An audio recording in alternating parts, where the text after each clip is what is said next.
Hi hello ಎಲ್ಲರಿಗೂ ನಮಸ್ಕಾರ. Welcome to my YouTube channel ಕನ್ನಡತಿಯ ಕಥಾಸುಧೆ.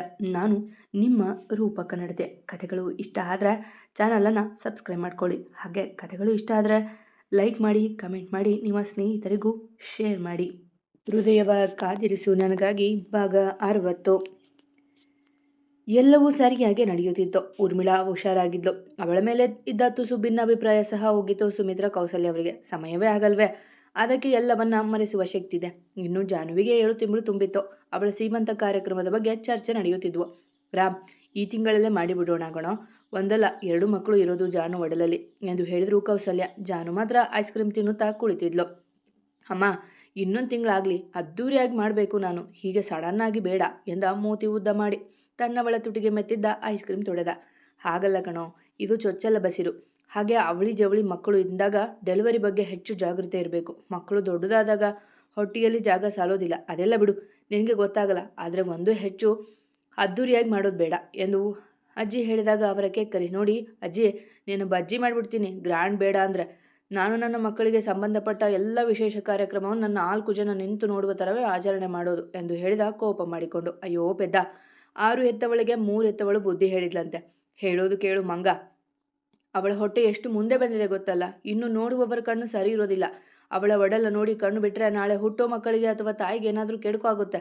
ನೀವು ಈಗಿನ ಕಾಲದ ಹುಡುಗರು ಅದೇನೋ ಬೇಬಿ ಶವರು ಗಿವರು ಅಂದ್ಕೊಂಡು ಹೊಟ್ಟೆ ಎಲ್ಲ ತೋರಿಸ್ಕೊಂಡು ಫೋಟೋಗೆ ತೆಗಿಸೋದು, ಆಮೇಲೆ ಮಕ್ಕಳಿಗೆ ಆಗಾಗ ಜ್ವರ ಇದು ಇದು ಬಂದು ಅಳುತ್ತಾ ಇರೋದು. ನಮ್ಮಂಥ ಹಿರಿಯರ ಮಾತು ಕೇಳಿ ಎಂದು ಅಜ್ಜಿ ಅವನ ಕೆನ್ನೆ ಹಿಂಡಿ ಬುದ್ಧಿ ಹೇಳಿದ್ರು. ಅಜ್ಜಿ, ನೀನೇನು ಹೇಳಿದ್ರು ನಾನು ಒಪ್ಪತ್ತಾ ಇಲ್ಲ. ಆದರೆ ನನ್ನ ಹೆಂಡತಿ ಮಕ್ಕಳ ಬಗ್ಗೆ ಹೇಳಿದೆ ನೋಡು, ಅದಕ್ಕೆ ಸುಮ್ಮನೆ ಆಗ್ತಾ ಇದ್ದೀನಿ. ಆದರೆ ನಾವಿಷ್ಟು ಜನ ಅತ್ತೆ ಮಾವ ಗೌಡ್ರ ಕುಟುಂಬ ದನಿ ಅಪ್ಪ ಅಮ್ಮ ಇಷ್ಟು ಜನರನ್ನ ಕರೆಯೋದು ಬಿಡಬೇಕಾಯ್ತಾ ಎಂದು ಹೇಳಿದ್ದನ್ನಕ್ಕೂ ತಲೆ ಆಡಿಸಿದವರು ಈ ಹಂಕಾರಿ ರಾಮನ ಬಗ್ಗಿಸೋಕೆ ಯಾರು ಬರ್ತಾರೆ ಅಂತ ಚಿಂತೆ ಮಾಡ್ತಿದ್ದೆ. ಒಳ್ಳೆ ಜಾನಕಿನೇ ಬಂದ್ಲು. ಈಗ ಲವಕುಶ ಬರ್ತಾ ಇದ್ದಾರೆ ಎಂದು ನಕ್ಕರು ತಾತ. ಹೇ ತಾತ, ನನ್ನ ಅಗ್ರಜನಿಗೆ 1 ಹೆಣ್ಣು 1 ಗಂಡು ಆಗುತ್ತೆ. ಹಾಗೆಲ್ಲ 2 ಗಂಡು ಅಂತ ಹೇಳಬೇಡ ಎಂದ ಲಕ್ಕಿ. ಹೌದು, ನನಗೆ ಸಹ ಸೊಸೆ ಬೇಕು. ಇಬ್ಬರು ಅಳಿಯಂದ್ರು ಆದರೆ ಮಗಳನ್ನು ಕೊಡೋಕೆ ಕಷ್ಟ ಆಗುತ್ತೆ ಎಂದು ದನಿ ಹೇಳಿದ್ದ ಅವಳ ತಲೆಗೆ ಮುಟುಕಿದ ಲಕ್ಕಿ. ಮದುವೆನೇ ಆಗದೆ ಮಕ್ಕಳೇ ಚಿಂತೆ ಇವಳಿಗೆ. ಮಗಳನ್ನು ಕೊಡ್ತಾಳಂತೆ. ನಿನ್ನ ಥರ ಚೈಲ್ಡ್ ಹುಡುಗಿ ಮಗಳನ್ನು ನಾನಂತೂ ಸೊಸೆ ಮಾಡ್ಕೊಳ್ಳಲ್ಲ ಎಂದು ಹೇಳಿದಾಗ ಅವನ ಕೈ ತಿರುಗಿಸಿ, ನೀನು ಮದುವೆ ಆದರೂ ಸನ್ಯಾಸಿ ಥರ ಇದೆಯಾ ಅಂತ ನನ್ನ ಕಾಲು ಎಳಿತೀಯ? ಬೇಕಿದ್ರೆ ನೀನು 1-2 ಗಂಡು ಮಾಡ್ಕೊ, ಎಲ್ಲರಿಗೂ ನಾನೇ ಮಗಳನ್ನು ಕೊಡ್ತೀನಿ ಎಂದು ದನಿ ಹೇಳಿದಾಗ ನಗು ಹರಡಿತ್ತು ಅಲ್ಲೇ. ಲೇ, 1 ಹಡಿಯೋ ಹೊತ್ತಿಗೆ ಜೀವ ಹೋಗಿರುತ್ತೆ, ನೀನು 4 ಹೆಣ್ಣು ಹಡಿತೀಯಾ ಎಂದು ಸುಮಿತ್ರಾ ಅವರು ಹೇಳಿದಾಗ ತಾನೇನು ಹೇಳಿದೆ ಎಂದು ಅರಿವಾಗಿ ನಾಲಿಗೆ ಕಚ್ಚಿಕೊಂಡು ಓಡಿದ್ಲು ದನಿ. ಮೊದಲು ಇವಳಿಗೆ ಮದುವೆ ಮಾಡಬೇಕು ಅಗ್ರಜ ಎಂದು ಲಕ್ಕಿ ಹೇಳಿದಾಗ ತಲೆ ಆಡಿಸಿದ ರಾಮ್. ತಿನ್ನುತ್ತಾ ಹಾಗೆ ಮಲಗಿದ್ದ ಮಡದಿಯ ಎತ್ತಿಕೊಂಡು ನಡೆದ. ಅದೆಷ್ಟು ಕಾಳಜಿ ಮಾಡುತ್ತಿದ್ದಾನೆ. ಅವಳ ಪಾದ ನೆಲಕ್ಕೆ ಸೋಕಿದರೂ ಮಕ್ಕಳು ಸವೆದು ಬಿಡುತ್ತಾರೆಂದು ಹೊತ್ತುಕೊಂಡು ತಿರುಗುತ್ತಾನವ. ನೋಡಿ ಕಲ್ತ್ಕೊಳ್ಳಕ್ಕೆ, ನಾಳೆ ನೀನು ಅಪ್ಪ ಆದಾಗ ಸಹ ಹೀಗೆ ಊರ್ಮಿಳಾ ಕಾಳಜಿ ಮಾಡಬೇಕು ನೀನು ಎಂದು ದಯಾನಂದವರು ಲಕ್ಕಿಗೆ ಕಾಡಿಸಲು, ಅದಕ್ಕೇನಪ್ಪ, ಈಗಲೇ ಅಭ್ಯಾಸ ಮಾಡ್ಕೋತೀನಿ ಎಂದು ಮಡದಿಯ ಎತ್ತಿಕೊಂಡು ನಡೆದಾಗ ಹೂ ಬೇರಿಸಿದ್ರು ಎಲ್ಲ. ಮಡದಿಯ ಸೀಮಂತವನ್ನ ದೊಡ್ಡ ರೆಸಾರ್ಟ್ ಒಂದರಲ್ಲಿ ಏರ್ಪಡಿಸಿದ್ದ ರಾಮ್. ಹಸಿರನ್ನು ನೋಡುತ್ತಾ ಅವಳ ಮನ ತಂಪಾಗಿ ಇರಲಿ ಎಂಬ ಆಶಯ ಅವನದ್ದು. ಜಾನು, ಎಲ್ಲರೂ ಬಂದು ಹೋಗುವವರೆಗೂ ಅಷ್ಟೇ ಈ ಸೀರೆ, ಆಮೇಲೆ ಡ್ರೆಸ್ ಇದೆ, ಲೈಟ್ ವೇಟ್, ಇದು ಸ್ವಲ್ಪ ಭಾರ ಇದೆ, ಸುಸ್ತಾದರೆ ಹೇಳು ಆಯ್ತಾ ಎಂದು ಹೇಳುತ್ತಾ ಮಡದಿಯ ಸೀರೆ ನರಿಗೆ ಹಿಡಿಯುತ್ತಿದ್ದ ರಾಮ್. ರಾಮ್, ಈ ಸೀರೆ ಎಷ್ಟು ಚೆನ್ನಾಗಿ ಕೂರ್ತಿದೆ, ಜೊತೆಗೆ ಹೊಟ್ಟೆ ಸುತ್ತ ಆಗಿ ಎಷ್ಟು ಸಹ ಉಳಿದಿದೆ, ಎಲ್ಲಿ ತಂದ್ರಿ ಇದನ್ನ ಎಂದು ಹೇಳುತ್ತಾ ಗಂಡನ ನೋಡಿದ್ಲು ಜಾನು. ನನ್ನ ಜೊತೆ ಇಷ್ಟು ವರ್ಷ ಸಂಸಾರ ಮಾಡಿದೀಯಾ, ಅಷ್ಟು ಗೊತ್ತಾಗಲ್ವಾ, ನಾನೇ ಮುಂದೆ ನಿಂತು ಹೀಗೀಗೆ ಇರಬೇಕು ಅಂತ ನೇಯಿಸಿದ್ದು ಎಂದು ಹೇಳಿದವನ ಕೆನ್ನೆಗೆ ಮುತ್ತು ಕೊಡಲು ಬಾಗಿದಾಗ ಅಮ್ಮ ಎಂದು ಹೊಟ್ಟೆ ಹಿಡಿದು ಕುಳಿತು ಬಿಟ್ಲು ಜಾನು. ಒಂದಲ್ಲ 2 ಮಕ್ಕಳಲ್ವೇ, ತುಸು ಕಷ್ಟವೇ. ಏನಾಯ್ತು ಜಾನು ಎಂದು ತಕ್ಷಣ ಅವಳ ಹಿಡಿದುಕೊಂಡು ಬೆಡ್ ಮೇಲೆ ಕೂರಿಸಿದ. ನಿಮ್ಮ ಮಕ್ಕಳು ಒಂದು ಮಾತ್ರ ನಿಮ್ಮಂತೆ ಇರುತ್ತೆ, ಇದಂತೂ ಪಕ್ಕ ರಾಮ್, ತುಂಬ ಕಾಟ ಕೊಡ್ತಾನೆ, ಇನ್ನೊಂದು ಹೇಗಿರುತ್ತೋ ಎಂದು ಹೇಳಿದಾಗ ನಕ್ಕು. ಇವಾಗ ಕಿಕ್ ಮಾಡಿದ್ನ ನನ್ನ ಮಗ ಎಂದು ಒಡಲಿಗೆ ತುಟಿ ಒತ್ತಿದ.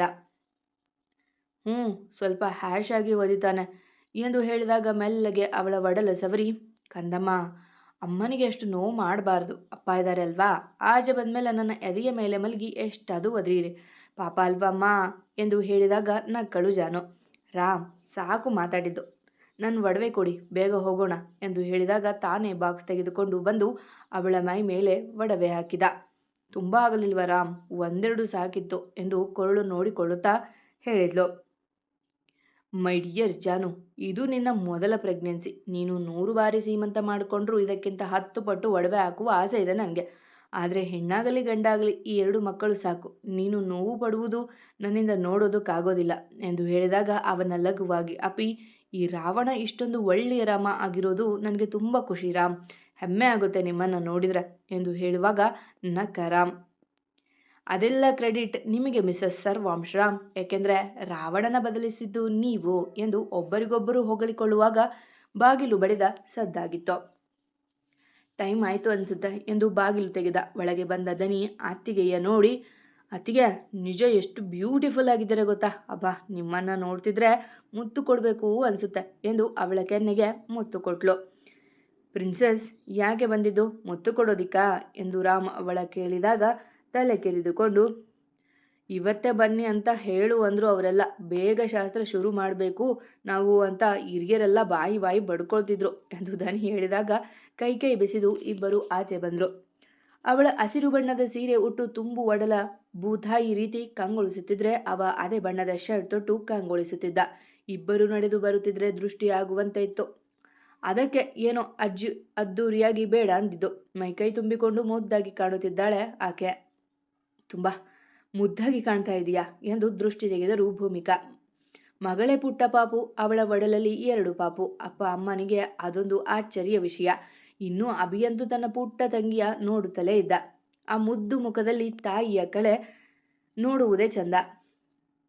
ನೀನೇ ಮೊದಲು ಶಾಸ್ತ್ರ ಮಾಡಪ್ಪ ಎಂದು ಹೇಳಿದಾಗ ಅರಿಶಿನ ಕುಂಕುಮ ಹಚ್ಚಿ ಕೈಗೆ ಬಳಿಗಳ ತೊಡಿಸಿ ಹೂ ಮುಡಿಸಿ, ಜೀವ ಇರುವವರೆಗೂ ಈ ಹೃದಯ ನಿನಗಾಗಿ ಮಿಡಿಯುತ್ತೆ. ಈ ಹೃದಯ ನಾನು ನಿನಗಾಗಿ ಕಾದಿರಿಸಿದ್ದು.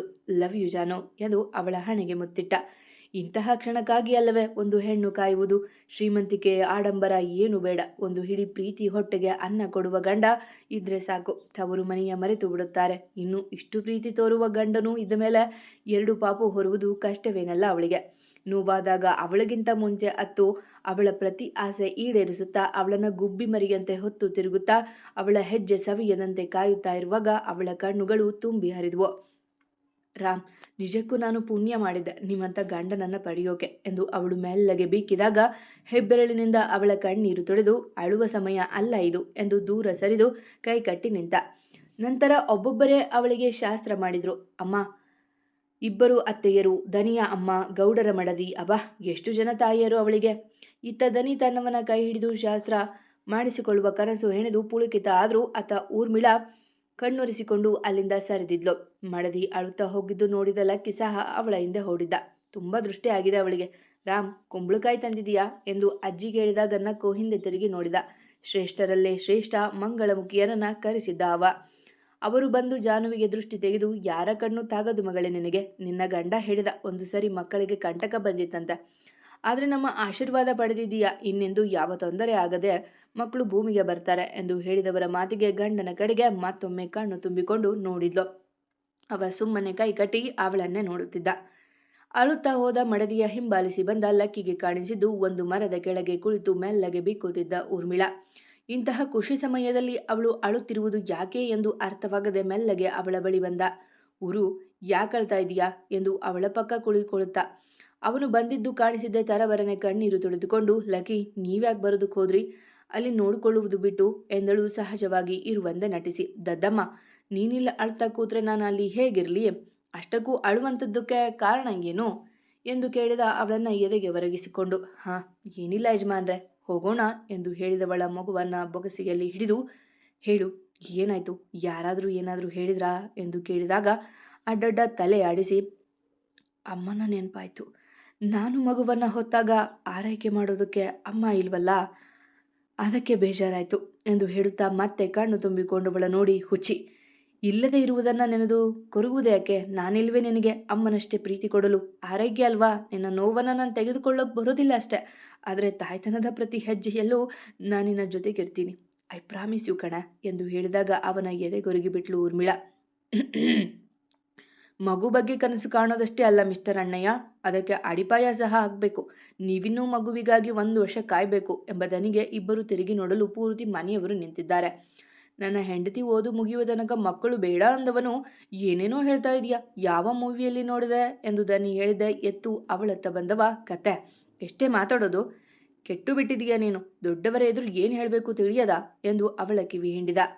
ಅಯ್ಯೋ ಬಿಡೋ ನೀನು, ಇಬ್ಬರು ಎಮೋಷನಲ್ ಡ್ರಾಮಾ ಮಾಡ್ತಾ ಇದ್ದೀರಾ ಎಂದು ಹೇಳಿದಾಗ ಎಲ್ಲ ನಕ್ಕರೆ ಮೆಲ್ಲಗೆ ಊರ್ಮಿಳಾ ಕಡೆ ನಡೆದು ಬಂದ ಜಾನು, ನನ್ನನ್ನು ನೀನು ಅಕ್ಕ ಅಂತ ಕರೆದಿದೀಯ, ಅಕ್ಕ ಅಂತಲೇ ಭಾವಿಸಿದೀಯ ತಾನೆ ಎಂದು ಕೇಳಿದಾಗ ಹ್ಞೂ ಎಂದು ತಲೆ ಆಡಿಸಿದ್ಲು Urmila.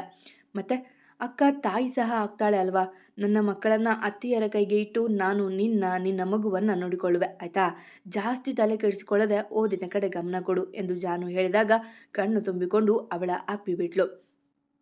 Hello Janu my dear, ಅವಳು ನನಗೂ ಮಗಳೇ ಎಂದು ಭೂಮಿಕಾ ಮುಂದೆ ಬಂದರೆ ನನಗೂ ಎಂದು ದನಿ ಅಮ್ಮ ಬಂದರು. ಅವರ ಹಿಂದೆಯೇ ಗೌಡರ ಮಡುವಿ ಬಂದರೆ ನಾವೇನು ಕಾಟ ಕೊಡುವ ಅತ್ತೆಯರಲ್ಲಮ್ಮ, ನಾವೂ ಅಮ್ಮಂದಿರೆ ಎಂದು ಮುಂದೆ ಬಂದರು ಅತ್ತೆಯರು. ಅಬ್ಬಾ ನೋಡು ಊರ್ಮಿಳಾ, ನನಗೆ 5 ಜನ ಅಮ್ಮಂದಿರಾದರೆ ನಿನಗೆ 6 ಜನ, ಇಷ್ಟು ಸಾಕು ಅಥವಾ ಇನ್ನೂ ಬೇಕಾ ಎಂದು ಜಾನು ನಕ್ಕಾಗ ಅಡ್ಡಡ್ಡ ತಲೆ ಆಡಿಸಿ, ನನಗೆ 8 ಜನ ಅಮ್ಮಂದಿರು, ನನ್ನ ಗಂಡ ಸಹ ಅಷ್ಟೇ ಕಾಳಜಿ ಮಾಡ್ತಾರೆ ಎಂದು ಮಾತು ನಿಲ್ಲಿಸಿ ರಾಮ್ ಬಳಿ ಬಂದು ಅವನ ಅಪ್ಪಿ, ನನ್ನ ಭಾವ ನನಗೆ 2ನೇ ಜನ್ಮ ಕೊಟ್ಟ ಅಮ್ಮ ಎಂದು ಹೇಳಿದಾಗ ಎಲ್ಲರ ಮನ ತುಂಬಿ ಬಂದಿತ್ತು.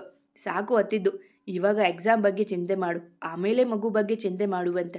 ನಾನಂತೂ ಪ್ರಾಮಿಸ್ ಮಾಡ್ತೀನಿ, ಯಾವುದೇ ಕೊರತೆ ಬಾರದಂತೆ ನೋಡಿಕೊಳ್ಳುವೆ ಎಂದು ರಾಮ್ ಹೇಳಿದಾಗ ತಲೆ ಆಡಿಸಿದ್ಲು. ಇವಾಗ ಬನ್ನಿ ಎಲ್ಲ, ಮದುವೆ ಫೋಟೋಶೂಟ್ ಮಿಸ್ ಆಗಿದೆ, ಸ್ವಲ್ಪ ಫೋಟೋಶೂಟ್ ಮಾಡಿಸ್ಕೊಳ್ಳಿ, ಹಾಗೆ ಒಂದು ಅದ್ಭುತ ಫ್ಯಾಮಿಲಿ ಫೋಟೋ ಎಂದು ಹೇಳಿದಾಗ ಎಲ್ಲರೂ ಸ್ಟೇಜ್ ಬಳಿ ಬಂದರು. ಒಬ್ಬೊಬ್ಬರೇ ಫೋಟೋ ತೆಗೆಸಿದರೆ ಸಮಯ ಆಗುತ್ತದೆ, ಜಾನುಗೆ ಸುಸ್ತಾಗುತ್ತದೆ ಎಂದು ಎಲ್ಲ ಸೇರಿ ನಿಂತುಕೊಂಡಾಗ ಫ್ಯಾಮಿಲಿ ಫೋಟೋ ಒಂದು ಮುದ್ದಾಗಿ ಸೆರೆಯಾಗಿತ್ತು. ಏನೇ ಆದರೂ ಎದೆ ಕೊಟ್ಟು ಎದುರಿಸುವ ರಾಮ್ ಇರುವಾಗ ಯಾರೋ ನೋವಾದರೂ ಜಾಸ್ತಿ ಹೊತ್ತು ನಿಲ್ಲದು. ಹಾಗೆ ಜಾನು ಪ್ರೀತಿ ಸಹ. ಜಾನು ಡೆಲಿವರಿಗೆ ಇನ್ನೂ ಕೆಲವೇ ದಿನಗಳು ಬಾಕಿ ಇದ್ವು. ಯಾವಾಗ ಬೇಕಾದರೂ ನೋವು ಕಾಣಿಸಿಕೊಳ್ಳಬಹುದು, ಹೆಚ್ಚು ಜಾಗ್ರತೆ ವಹಿಸಬೇಕು ಎಂದು ಡಾಕ್ಟರ್ ಹೇಳಿದರು. ಅವರು ಹೇಳಿದಂತೆಯೇ ಅಷ್ಟು ಕಾಳಜಿ ಮಾಡುವವ ಇನ್ನು ಅವರು ಹೇಳಿದ ಮೇಲೆ ಮುಗೀತು. ಅವಳು ಹಾ ಅಂದರೂ ಕಾರೇರಿ ಬಿಡುತ್ತಿದ್ದ. ರಾಮ್ ರಾಮ್ ಎಂದು ಅವನ ಜಪ ಮಾಡುತ್ತಾ ಅವನ ಎದೆಯ ಮೇಲೆ ಶರ್ಟ್ ಬಟನ್ ಜೊತೆ ಆಟ ಆಡುತ್ತಿದ್ಲು ಜಾನು. ಹೇಳಮ್ಮ, ಅದೊಂದು ವಿಷಯ ಬಿಟ್ಟು ಬೇರೆ ಏನು ಹೇಳಿದ್ರು ನಾನು ನೆರವೇರಿಸ್ತೀನಿ ಎಂದು ನಗುತ್ತಲೇ ಅವಳ ಬಳಸಿ ನುಡಿದ ರಾಮ್. 1 ವಾರದಿಂದ ಇಬ್ಬರ ಮಧ್ಯೆ ಪುಟ್ಟ ಜಗಳ, ಜಾನು ಆಸೆ ಸಲುವಾಗಿ. ಅದೇನೋ ಇದ್ದಕ್ಕಿದ್ದಂತೆ ಅವರಿಬ್ಬರು ಮದುವೆ ಆಗಿದ್ದ. ಅವನಿಗೆ ಹುಷಾರು ಇಲ್ಲದಾಗ ಹರಕೆ ಹೊತ್ತಿದ್ದ ಬೆಟ್ಟದ ಮೇಲಿನ ದೇವಸ್ಥಾನಕ್ಕೆ ಹೋಗಿ ಕೈಲಾದಷ್ಟು ಸೇವೆ ಮಾಡಿ ಬರಬೇಕೆಂದು ಆಸೆಯಾಗಿತ್ತು ಅವಳಿಗೆ. ಆದರೆ ದೂರದ ಹಾದಿ, ಜೊತೆಗೆ ಅಲ್ಲೆಲ್ಲೋ ಹಾಸ್ಪಿಟಲ್ ಇರದ ಕಾರಣ ಭಯ ಅವನಿಗೆ. ಪ್ಲೀಸ್ ರಾಮ್, ತುಂಬ ಏನು ಲೇಟ್ ಮಾಡೋದಿಲ್ಲ, ಜಸ್ಟ್ ಅಡುಗೆ ಅವರಿಗೆ ಹೇಳ್ತೀನಿ, ಹಾಗೆ ಒಂದಷ್ಟು ಜನರಿಗೆ ನಾನೇ ನನ್ನ ಕೈಯಾರೆ ಬಡಿಸಿ ಬರ್ತೀನಿ ಅಷ್ಟೇ ಎಂದು ಹೇಳಿದಾಗ ಅವಳ ಕೈ ಸೇರಿಸಿ ಮೆಲ್ಲಗೆ ಅವಳನ್ನು ಹಾಸಿಗೆ ಮೇಲೆ ಕೂರಿಸಿ, 4 ಜನರ ಹೊಟ್ಟೆ ತುಂಬ ಊಟ ತಾನೆ, ಅದಾಗಲೇ ನಾನು ಮಾಡಿದ್ದೀನಿ ಜಾನು, ಬಲಗೈಯಲ್ಲಿ ಕೊಟ್ಟಿದ್ದು ಎಡಗೈಗೆ ಸಹ ಹೇಳ್ಬಾರ್ದು ಎಂದು ಹೇಳಿಕೊಟ್ಲವ ನೀನು. ಅದಕ್ಕಾಗಿ ಹೇಳಿರಲಿಲ್ಲ ಅಷ್ಟೇ. ಧನಿ ಹೆಸರಿನ ಅಷ್ಟು ಮನೆಗಳನ್ನು ಬಡವರಿಗೆ ಕೊಟ್ಟಿದ್ದೇನೆ, ರಸ್ತೆ ಬದಿ ಇರುವ ವ್ಯಾಪಾರಿಗಳ ಮಕ್ಕಳಿಗೆ ಅಲ್ಲೇ ಇರುವ ಸ್ಕೂಲಲ್ಲಿ ಅಡ್ಮಿಷನ್ ಮಾಡಿಸಿದ್ದೀನಿ, ಕೊನೆವರೆಗೂ ಯಾರು 1 ರೂಪಾಯಿ ಸಹ ಕೇಳದಂತೆ ವ್ಯವಸ್ಥೆ ಮಾಡಿದ್ದೀನಿ, ಅನಾಥೆ ಮಕ್ಕಳಿಗೆ ತಂದೆ ತಾಯಿನೆಲ್ಲ ರೂಪಿಸಿದ್ದೀನಿ. ಇದೆಲ್ಲ ಅರ್ಧ ಧನಿ ಹೆಸರಲ್ಲಾದರೆ ಇನ್ನರ್ಧ ನಿನ್ನ ಹೆಸರಿನಲ್ಲಿ ನಡೆಯುತ್ತಿದೆ, ಮುಂದೆ ನಡೆಯುತ್ತೆ ಸಹ. ಇಷ್ಟೊಂದು ಆಸ್ತಿ ಇದ್ದರೆ ಮಕ್ಕಳು ದುಡಿಯುವುದು ಮರೆಯುತ್ತಾರೆ ಎಂದು ಅವಳ ಕೈ ಹಿಡಿದು, ಅದಕ್ಕೆ 30 ಭಾಗ ಲಕ್ಕಿ ಮಗುವಿಗೆ, ಇನ್ನುಳಿದ 50 ಭಾಗ ಟ್ರಸ್ಟ್ಗಳಿಗೆ, ಇನ್ನು 20 ಭಾಗ ಮಾತ್ರ ನಮಗೆ. ಇಷ್ಟೆಲ್ಲ ಮಾಡಿದ ಮೇಲೂ ಸೇವೆ ಮಾಡಲೇಬೇಕು ಅಂದರೆ ಮಕ್ಕಳು ಹುಟ್ಟಿದ 1 ವಾರದ ನಂತರ ಹೋಗೋಣ ಕಣೆ, ಇವಾಗ ಬೇಡ ಎಂದು ಹೇಳಿದಾಗ ಅವನ ಎದೆಗೆ ವರ್ಗಿ, ನನಗೆ ಗೊತ್ತು ರಾಮ್, ನೀವೆಷ್ಟು ಒಳ್ಳೆಯವರು ಅಂತ, ಆದರೆ ನಿಮ್ಮ ಜೀವವನ್ನು ಮರಳಿ ಕೊಟ್ಟಿದ್ದು ಆ ದೇವರು. ಅಂದು ನಾನು 1 ರೂಪಾಯಿ ಹರಕೆ ಕಟ್ಟಿದ್ದಕ್ಕೆ ನನಗೆ ಇಷ್ಟು ಸುಂದರ ಜೀವನ ಸಿಕ್ಕಿದೆ, ಅದಕ್ಕಾಗಿ ಮಕ್ಕಳಿಗೆ ಒಳ್ಳೆಯದಾಗಲಿ ಅಂತ ಹೇಳಿದೆ ಅಷ್ಟೆ, ಪರವಾಗಿಲ್ಲ ಬಿಡಿ, ಮಕ್ಕಳ ಸಮೇತ ಹೋಗೋಣ ಎಂದು ಹೇಳಿದವಳ ನೆತ್ತಿಗೆ ತುಟಿ ಸೋಕಿಸಿ, ಹಾಗಿದ್ರೆ ಮಕ್ಕಳಿಗೆ ಮುಡಿ ಕೊಡುವ ಕಾರ್ಯ ಆ ದೇವಸ್ಥಾನದಲ್ಲಿ ಮಾಡಿಸೋಣ, ಆಗ ಬೇಕಿದ್ರೆ ಇಬ್ಬರು ಸೇರಿ ಪೂರ್ತಿ ದೇವಸ್ಥಾನದ ಸೇವೆ ಮಾಡೋಣ ಎಂದು ರಾಮ್ ಹೇಳಿದ್ದೆ ಬಿಗಿಯಾಗಿ ಅವನ ತಬ್ಬಿ. ಥ್ಯಾಂಕ್ ಯು ರಾಮ್ ಎಂದು ನಕ್ಕಿದ್ದೆ ಅವಳ ಕಿಬ್ಬೊಟ್ಟಿಗಲ್ಲಿ ಚುಳುಕೆಂದಿತ್ತು. ಅಮ್ಮ ಎಂದು ಹೊಟ್ಟೆ ಹಿಡಿದು ಅವಳ ನೋವು ನೋಡಿ ಗಾಬರಿಯಾದವ ತಕ್ಷಣ ಅವಳನ್ನು ಎತ್ತಿಕೊಂಡು, ಜಾನು ಏನೂ ಆಗಲ್ಲ, ಹೋಗೋಣ ಎಂದ ರೂಮಿಂದ ಆಚೆ ಬರುತ್ತಾ. ಅಮ್ಮ ಆಗ್ತಿಲ್ಲ ರಾಮ್, ಮಾಮೂಲಿಗಿಂತ ಹೆಚ್ಚು ನೋವಾಗ್ತದೆ ಎಂದು ಕಣ್ಣು ಮುಚ್ಚಿ ಹಲ್ಲು ಕಚ್ಚಿ ಹೇಳಿದವಳ ರೀತಿಗೆ ಅವನ ಕಣ್ಣಲ್ಲಿ ಸಹ ನೀರು ಆವರಿಸಿತ್ತು. ಅಮ್ಮ ಅತ್ತೆ ಎಂದು ಕೂಗಿದ ತಕ್ಷಣ ಭೂಮಿಕಾ, ಕೌಸಲ್ಯ ಎಲ್ಲ ಆಚೆ ಬಂದವರು ಪರಿಸ್ಥಿತಿ ಅರ್ಥ ಮಾಡಿಕೊಂಡು ಮೊದಲೇ ರೆಡಿ ಇಟ್ಟಿದ್ದ ಬ್ಯಾಗ್ ತೆಗೆದುಕೊಂಡು ಅವನ ಹಿಂದೆ ನಡೆದರು. 10 ನಿಮಿಷದಲ್ಲಿ ಹಾಸ್ಪಿಟಲ್ ತಲುಪಿದ್ರು. ಅವಳು ಒಳಗೆ ನರಳುತ್ತಿದ್ರೆ ರಾಮ್ ಹೊರಗೆ ಚಡಪಡಿಸುತ್ತಿದ್ದ. 1 ಮಗು ಹೊರುವುದೇ ಮತ್ತೊಂದು ಜನ್ಮ, ಅಂತಹದ್ರಲ್ಲಿ ಒಟ್ಟಿಗೆ 2 ಮಗು ಎಂದರೆ ಜಾನು ಮತ್ತೊಮ್ಮೆ ಹುಟ್ಟಿ ಬಂದಿದ್ದು. ಅಬ್ಬಾ, ಆ ನೋವು ಅನುಭವಿಸಿದ ತಾಯಿಯರಿಗೆ ಮಾತ್ರ ಗೊತ್ತು. ಅಮ್ಮ ಎಂದು ಒಮ್ಮೆ ಜೋರಾಗಿ ಅರಚಿದಾಗ 1 ಮಗುವಿನ ಅಳು ಕೇಳಿತ್ತು. ಅಷ್ಟರಲ್ಲೇ ಹಿಂದೆಯೇ ಮತ್ತೊಂದು ಅವಳ ನರಳಾಟ ಮಗುವಿನ ಅಳು ಕೇಳಿದ್ದೆ ಎಲ್ಲರೂ ನಿಟ್ಟುಸಿರು ಬಿಟ್ಟರೆ ರಾಮ್ ತನ್ನವಳ ನೋಡಲು ಹವಣಿಸುತ್ತಿದ್ದ. ಮತ್ತೆ ಸಿಗುವ. ರಾಮ್ಗೆ ಯಾವ ಮಕ್ಕಳಿರಬಹುದು ಅಂತ ನೀವು ಯೋಚನೆ ಮಾಡ್ತೀರಿ, ಆದಷ್ಟು ಬೇಗ ಸಿಗುವ. ಕತೆ ಇಷ್ಟ ಆಗಿದ್ರೆ ಕಮೆಂಟ್ ಹಾಕಿ, ಜಾಸ್ತಿ ಇಷ್ಟ ಆದರೆ ಸಬ್ಸ್ಕ್ರೈಬ್ ಮಾಡ್ಕೊಳ್ಳಿ. ಎಂದಿನಂತೆ ನಿಮ್ಮ ಪ್ರೀತಿ, ಕಮೆಂಟ್, ಪ್ರೋತ್ಸಾಹದ ನಿರೀಕ್ಷೆಯಲ್ಲಿ ನಾನು ನಿಮ್ಮ ಪ್ರೀತಿಯ ರೂಪಕ ನಡತೆ. ಪ್ರೀತಿಯಿಂದ ಕತೆ ಕೇಳೋ ಪ್ರತಿಯೊಬ್ಬರಿಗೂ ನನ್ನ ತುಂಬ ಹೃದಯದ ಧನ್ಯವಾದಗಳು. ನಿಮ್ಮ ಪ್ರೀತಿ ಮತ್ತು ಪ್ರೋತ್ಸಾಹ ಸದಾ ಯಾವಾಗಲೂ ಹೀಗೆ ಇರಲಿ.